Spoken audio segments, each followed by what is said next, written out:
में ले गए। होटल के कमरे के अंदर स्वपनदीप, जिनको उन्होंने कमिश्नर के रूप में इंट्रोड्यूस कराया और कहा कि आपको ये काम करना है, उसके एवज में 10 लाख रुपया भी दिया।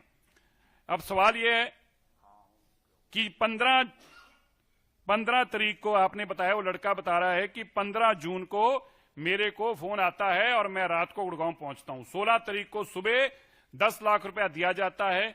सारा एक दिन के अंदर 1191 फ्रेम की वीडियो की ये दिखाया गया कि हमने इसकी सारी जांच करा ली है, और जिनसे जांच कराई वो कह रहे हैं कि ना तो हम फोरेंसिक का हमारे पास वीडियो का था, हम तो डॉक्यूमेंट फोरेंसिक थे। उन्होंने कहा कि हमें पैसे दिए और हमसे काम करवाया, और एविडेंस के तौर पर स्क्रीनशॉट भी आपके सामने और वीडियो भी आपके सामने।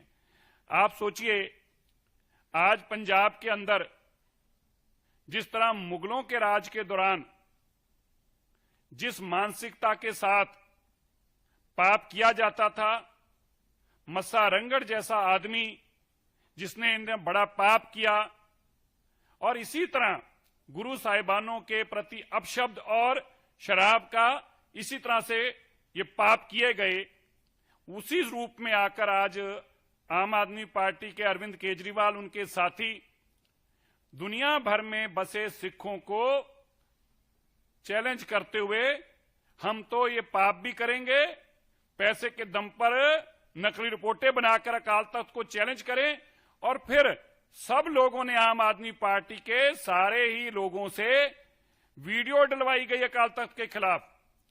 अकाल तख्त के मान मर्यादा को तार तार किया गया, अकाल तख्त की सर्वोच्चता को खत्म करने का पाप किया गया।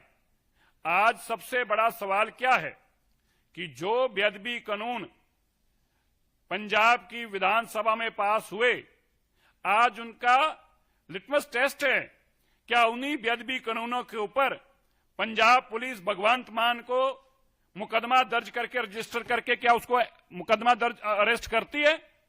क्या भगवंत मान ये सब कुछ सामने आने के बाद पंजाब पुलिस, अरविंद केजरीवाल अभी भी मुंह में फेविकॉल डालकर बैठे रहेंगे?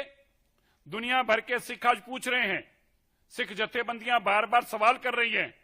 ये सब कुछ सच्चाई आने के बाद जैसे सांप सूंघ जाता है, भगवंत मान भी चुप करके बैठ गए, अरविंद केजरीवाल भी दुम दबाकर बैठ गए, और इस फोरेंसिक रिपोर्ट देने वालों के ऊपर जो मुकदमा दर्ज के अरेस्ट किया गया है, आज उसके ऊपर कुछ बोलने के लायक उन्हें बचा नहीं।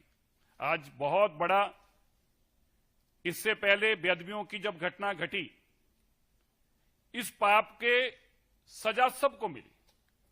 हमें विश्वास है जिस तरीके से इतना बड़ा पाप किया गया है, और इस पाप को पैसे के दम पर, पुलिस के दम पर दबाने की कोशिश की गई है, चैलेंज किया गया सिख अथॉरिटीज को, सिखों की मर्यादा को चैलेंज किया गया, सिखों की भावनाओं को चैलेंज किया गया।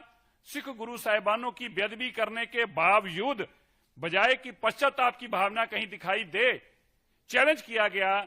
ये सारी चीजें आज पंजाब पुलिस के सामने और अरविंद केजरीवाल जी के सामने हैं कि सवाल आज ये है बड़ा कि जिस कानून को आपने बनाया, जिस कानून की आपने वाहवाही की बात कही, क्या अब उस कानून के तहत पहला मुकदमा भगवंत मान पे दर्ज क्यों नहीं अब तक हुआ? कब उस पे मुकदमा दर्ज होगा? कब भगवंत मान को इस केस के अंदर में अरेस्ट किया जाएगा? कब उस एसएसपी को, जशनदीप एसपी को, और कब कमिश्नर को अरेस्ट किया जाएगा जिन्होंने गुरु साहिबानों की बेअदबी के ऊपर पर्दा डालने के लिए ये पाप कुकर्म करने का किया है, जिसकी कोई भी कहीं भी माफीनामा नहीं हो सकता। इसलिए आज हमें बड़ी पीड़ा के साथ ये बोलना पड़ रहा है, कानून सबके लिए बराबर है। गुड़गांव पुलिस ने जो काम किया, इसके लिए तुरंत उन्होंने सबको ढूंढकर और सारा दूध का दूध और पानी का पानी सामने करके रख दिया।